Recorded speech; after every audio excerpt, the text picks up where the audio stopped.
Et bien WKTP les amis, c'est Dark Magikarp, je suis très heureux de vous retrouver pour une nouvelle vidéo, somme toute classique, puisqu'il s'agit d'un bilan achat, mais un bilan achat un petit peu spécial, puisqu'il s'agit de toutes mes trouvailles que j'ai faites durant le festival, la convention, on va dire Japan Touch Haru de Lyon 2019, la semaine dernière, et vous avez vu le vlog sur ma chaîne, vous avez été nombreux d'ailleurs à le regarder et à le commenter, donc je vous en remercie d'ores et déjà. Pas mal de petites trouvailles, voilà, vous allez voir en quantité, il n'y a pas énormément de choses, mais il y a de la qualité, des choses que j'ai pas trop l'habitude de présenter, surtout en fin de vidéo, restez bien jusqu'au bout parce qu'il y a une petite trouvaille aux petits oignons vraiment exceptionnelle. Voilà, je vais commencer par une belle trouvaille, je vais finir par une belle trouvaille et je resterai un petit peu dans le classique pour le ventre mou. Donc on va voir ce que m'a concocté cette petite convention juste après le générique. Top à la vachette.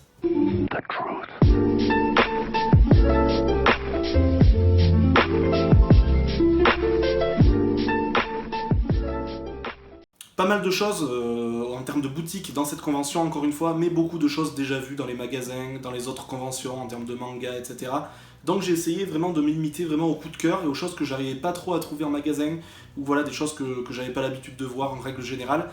Et pour la première trouvaille, je suis très content, je sais que beaucoup d'entre vous vont l'adorer cette figurine, je sais pas si elle va rendre aussi bien en vidéo qu'en vrai, puisqu'elle a une texture et un aspect un petit peu spécial. Il s'agit d'une figurine de chez Band Presto, et Band Presto qui est réputé un petit peu plutôt pour faire des figurines de Dragon Ball Z, manga, animé. Ils font depuis quelques temps des figurines aussi à l'effigie des 90 ans de Mickey, j'en avais présenté une d'ailleurs dans la dernière vidéo. Et c'est vrai que rapport qualité-prix, ces figurines sont en somme toute extraordinaires.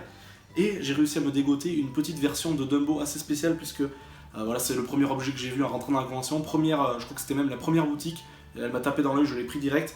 Il s'agit du petit Dumbo déjà original, voilà, du film original, mais dans sa version clown, voilà, dans sa version clown, absolument exceptionnel. Le masque de cire un petit peu voilà, blanc, ainsi que le petit truc jaune, je sais pas comment ça s'appelle, et voilà, j'ai pas encore d'enfant, je sais pas trop comment ça s'appelle, sont en version plastique, en matière plastique, et tout le reste de la peau est en matière vraiment floquée, tissu. Alors ça a son aspect vraiment exceptionnel, mais ça a son aspect négatif aussi, puisque c'est très sensible, et voilà, au moindre pet et au moindre coup.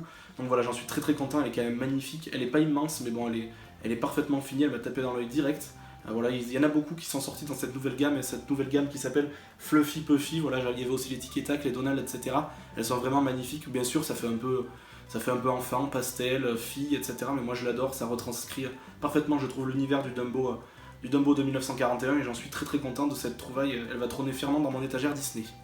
Avant de partir pour la meilleure trouvaille de cette fournée, je vais vous présenter 3 pops que j'ai trouvé, des pops assez spéciales, notamment une que j'ai trouvée pour le prix de 10€ qui n'est pas exceptionnelle, mais je la vois tellement jamais que j'ai franchi le pas. La boîte est pas en super état. Il s'agit de Spot, le fameux personnage principal du voyage d'Arlo, le petit compagnon, le fidèle compagnon d'Arlo. Voilà. Arlo, je sais pas ce que vous en pensez en soi du film Le Voyage d'Arlo, moi je le trouve sympathique, mais quand même avec des codes super généralistes, et du coup il est pas exceptionnel, il se laisse voir, mais voilà, il restera pas dans les annales pour moi. Voilà, le petit Spot qui casse pas 3 pattes à un canard, qui est pas exceptionnel, j'ai même l'impression qu'il a un petit problème au niveau du cou, là, du niveau de la liaison plastique du cou. Voilà, je suis quand même content de l'avoir, elle restera dans la collection pour l'instant, voilà, je verrai si plus tard je la revends, mais pour l'instant je la garderai.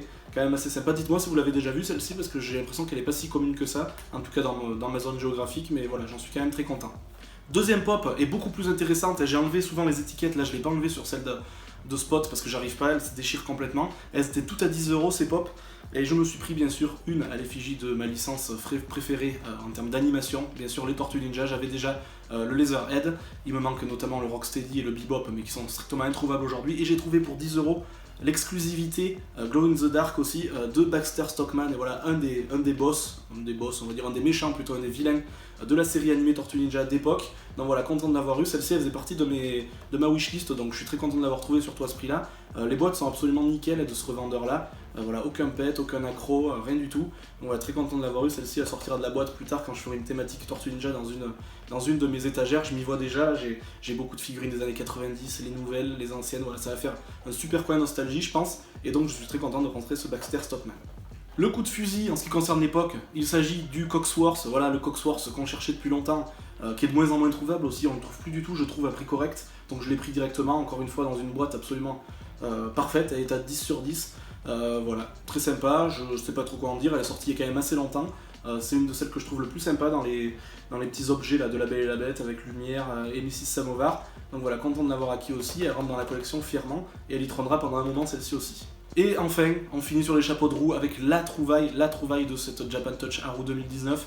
Il y a un petit stand, et je pense que vous le connaissez, il est récurrent un petit peu dans chaque convention.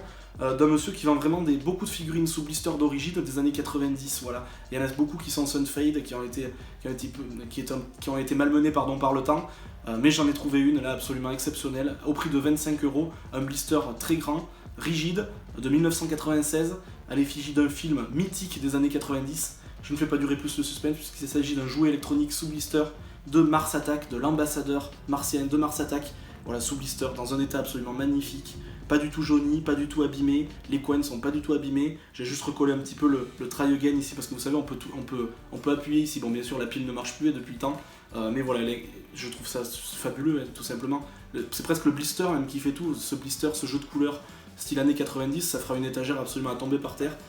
J'adore. Il y en avait d'autres, mais elles se ressemblaient à peu près toutes, donc je les ai pas prises quand même, parce que 25€ ça reste un petit prix. Mais voilà, je suis très content de cet objet. Dites-moi ce que vous en pensez pour les spécialistes un petit peu de la nostalgie des années 90, mais moi j'en suis tombé amoureux de cette pièce de collection, une véritable pièce de collection, là c'est le cas de le dire. Et bien voilà les amis, j'en ai terminé avec cette vidéo, j'espère qu'elle vous aura plu. Elle a été très rapide, très bref, mais bon, j'avais pas énormément de choses à vous montrer non plus, je voulais pas vous faire perdre trop de temps. Dites-moi dans les commentaires les objets qui vous ont le plus plu, ceux qui vous ont le moins plu comme d'habitude, ce que vous avez pensé de cette vidéo en termes qualitatifs. Voilà, je suis toujours friand de vos conseils pour m'améliorer. On se retrouvera très bientôt là pour un récap ciné. Voilà, je vais faire une nouvelle rubrique au sein de la chaîne pour encore plus me diversifier. Je ne veux pas rester que sur les bilans achats, les critiques cinéma, la présentation de certains objets. Je vais vous faire le récap de tous les films que j'ai vus hors cinéma pendant un mois et vous donner mon avis, mes coups de cœur, mes coups de gueule et ceux que je vous conseille. Voilà, il y aura vraiment de tout. Il y aura du film des années 60, il y aura du film de moderne, il y aura du blockbuster, il y aura des films beaucoup moins connus, il y aura vraiment de tout.